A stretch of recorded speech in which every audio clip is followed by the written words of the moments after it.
So, how do you build a university? Your first thought might be, bricks and mortar, lecture halls, libraries. But what if I told you it actually starts with something way more basic?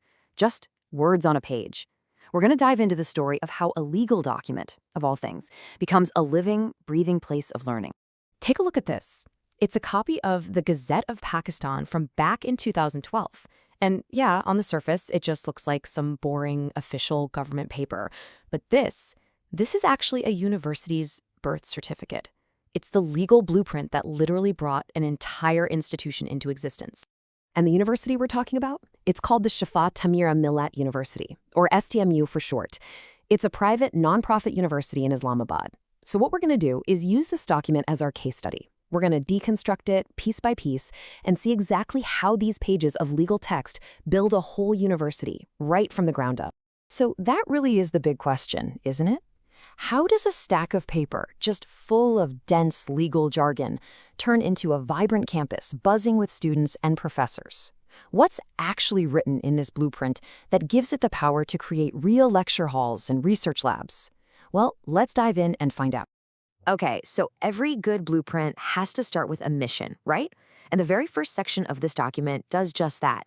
It defines the university's whole purpose by laying out its official powers, basically everything it's legally allowed to do. And, the law has to be super specific about this. A university can't just do whatever it wants. Its powers are not unlimited. They are explicitly spelled out right here in this document. And they kind of fall into three big categories.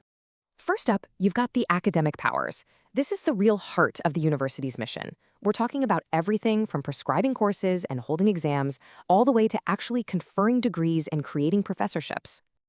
Then you've got the operational powers. You can think of this as the business side of things.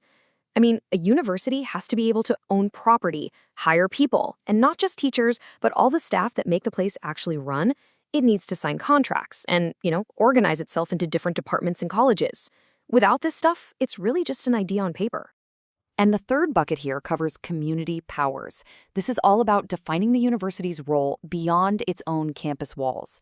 This is what gives it the power to do things like offer financial aid to students, promote and publish research, and team up with other institutions. It's what ensures it's part of a much bigger world of knowledge.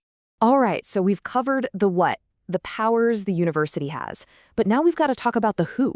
Because a blueprint is pretty useless without people to actually build and run the place, right? This act is crystal clear about who's in charge, defining the key leadership roles right from the get-go. Right at the very top, you've got two main leaders. Think of it like this. The chancellor is kind of like the chairman of the board. They're the ceremonial head, the one who presides over big meetings and holds the final approval power.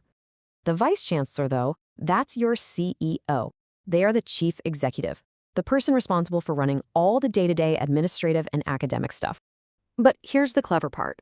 To stop any one person from having way too much power, the Act sets up this really solid system of governance. It's all designed to create stability and accountability, using a series of checks and balances that are built around three main governing groups. Yeah, you can really think of them as three pillars holding the whole thing up. First, you have the Senate. Their job is the big picture strategic oversight. Then there's the Syndicate. They handle the day-to-day, hands-on executive management. And finally, the Academic Council, which acts as the ultimate guardian of all educational standards. So let's break each of those down. So the Act itself literally says the Senate is, quote, the governing body of the university. And that is a really powerful statement. It basically means the buck stops here. This is where the ultimate responsibility lies. They have the power of general supervision over the entire institution. So who actually gets a seat at this table?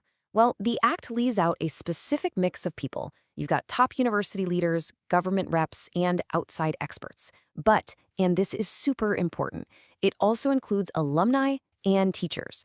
The voices from inside the university, making sure decisions are grounded in reality.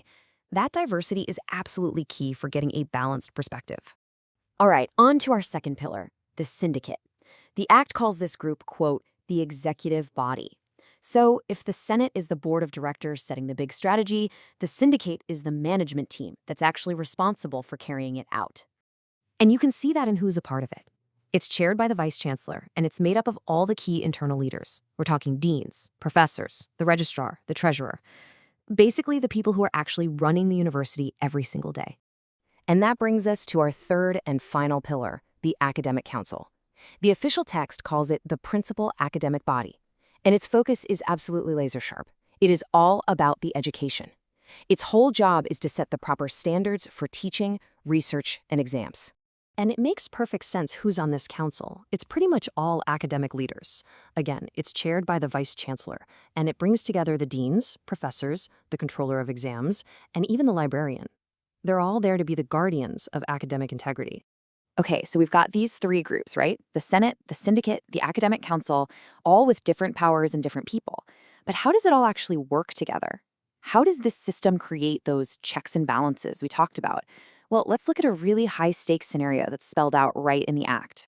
Let's say you need to remove the Vice-Chancellor, the university's CEO. How does that happen?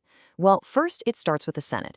They have to pass a resolution to remove them, and it can't just be a simple majority. It needs a 3/4 supermajority. Then that recommendation goes up to the Chancellor. The Chancellor can say yes and accept it, or, and here's that key check and balance, they can send it right back to the Senate and say, hey, think about this again. This whole process is a perfect example of how power is divided up so no one person or group has absolute control.